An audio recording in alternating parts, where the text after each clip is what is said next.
Ionel e bun și credincios, dar uneori e mânios, și atunci greșește așa Ionel, că e rușine lui de el. Ionel acum pe un câmp plăcut e dus cu vacă la păscut.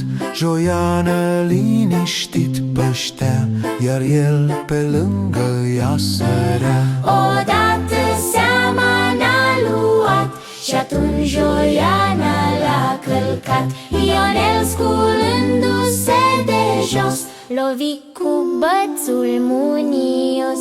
Lovită vaca-n jos fugea, iar el cu bățul să mai dea. Dar iată a căzut în drum și s-a lovit mai rău acum. Ionel, sculându-se, a simțit că Dumnezeu l-a pedepsit, că n-are voie un credincios să fie rău și mânios. Și acum Domnului Iisus iertare-i cere el supus, spunându-i Domnului plângând că nu va mai fi rău nici când.